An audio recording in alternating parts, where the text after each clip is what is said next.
Hi guys, and we're now going to take a look at awkward cueing, in particular cueing over balls. Now, as we've discussed in previous videos, the cue ball is smaller than the object balls in this form of 8-ball pool. So it's kind of awkward to get at, particularly if it's kind of right up against one of the object balls. And in this instance, cueing over to pot the 8. It's very, very difficult to kind of get at the cue ball. Now, a couple of things to be careful of here is, first and foremost, we've got to have a really steady hand. We've got to be putting pressure on the tips of our fingers so you're nice and solid. This is no good. Your hand floating around the place, it's just uncomfortable and ugly. So we've got to get nice and firm on the table, push our fingertips into the bed of the table and get really, really solid, first and foremost. Secondly, what is really, really tricky about this is that if you impart a little bit of right or left hand spin on the cue ball whilst cueing over, it will turn the cue ball offline and you will miss the 8-ball, which predominantly is what happens when you do miss a ball when you're cueing over. You put a little bit of unwanted spin on it, takes the cue ball offline. By the time the cue ball has reached the 8-ball, it's not on the correct line and therefore you end up missing the part. So what I'm going to try and demonstrate is a possible way that makes it a little bit easier to find your line.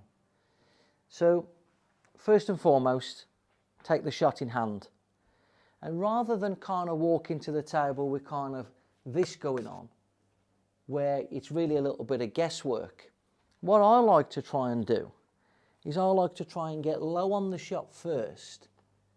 Put your hand up the back of the cue a little bit. We don't want too much cue hanging over because you're then effectively kind of up here. So I'm looking at kind of bringing my hand up the back of the cue, shortening the cue a little bit, making the cue a little bit smaller, getting quite close to the table, and then effectively putting your hand as though you were going to play a normal shot, and then kind of raising and kind of coming up with the shot, more in that situation. And I feel like there's nowhere near as much guesswork in terms of just getting over the top of the ball where it all looks a little bit uncomfortable and where am I actually hitting.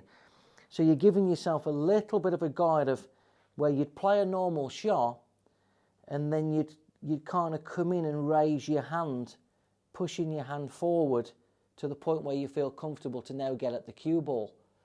I really feel like that's a genuine proper aiming system, as opposed to, as I say, just kind of walking over. And I mean, you kind of, where are we even going? So cueing over balls, I feel like that's like a genuine proper aiming system. Get yourself nice and close, get yourself comfortable, try and hit the centre of the cue ball, which of course isn't an easy thing to do. Hand up the back of the cue and then proceed with the shot and hopefully make the 8-ball like we just did. Okay, so leading on from that, we've got a very similar scenario, but as you see, the cue ball on this occasion isn't kind of married up against this yellow ball. There is a little bit more freedom in terms of what we can see of the cue ball. Now in this instance, and again, this is more of a feel thing, it's more of what you feel comfortable with trial and error. But what I don't do and what I don't like in this situation is I don't like the idea of this. I feel like it's very cramped up. I feel like you're really close to the cue ball. You can't really sight what you want to do, and primarily you can't really put a proper strike on it with any real control. So in this situation, I would put my hand behind the yellow ball. In this instance, again, being nice and comfortable, nice and solid, and then you can sight the cue ball properly and actually put a proper stroke on it. So in this instance, again, nice and solid with your hand, okay, and then deliver the ball.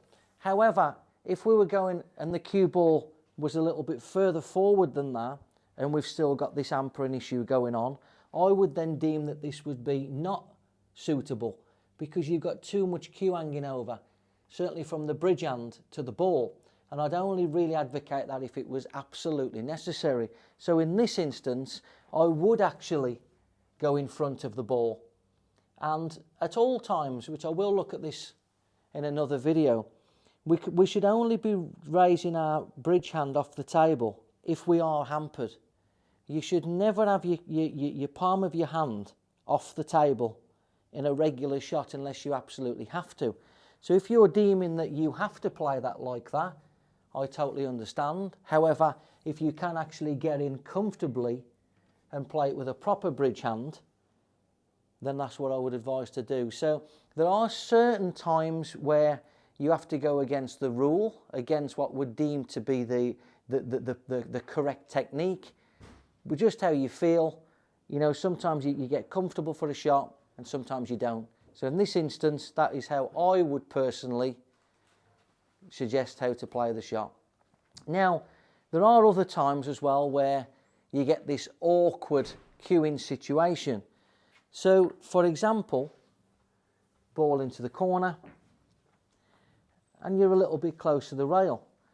Now, one of the things that I wouldn't suggest is to play this like a regular shot, because the problem that you've got here is once you put your finger between your cue and the rail, you're now hitting down on the ball, and the butt end of the cue is predominantly higher than what the tip end of the cue is. So again, you've got this instance going on where you play the shot like this, and it's so easy to impart unwanted left-hand spin or right-hand spin. Once you impart unwanted left or right-hand spin, it goes offline, misses the ball. So keep the cue as parallel as you possibly can. I don't mind if you play it in that manner, because therefore you're guiding with your finger to play the shot, as opposed to putting it on top of your finger. So you're a lot flatter on the table. Or what I like to do sometimes is I like to actually play a loop bridge. And that means that the cue just rests on the table. I loop my finger around the cue to guide the cue so it doesn't go left or right, and get nice and comfortable and pot the ball. So when you're close to the rail, again, it's that feel and comfort thing of whether you want to play with a loop bridge, whether you want to play with a flat bridge, but I wouldn't suggest playing a regular bridge whilst cueing close to the rail. Thank you for watching the video. Like, subscribe and comment down below.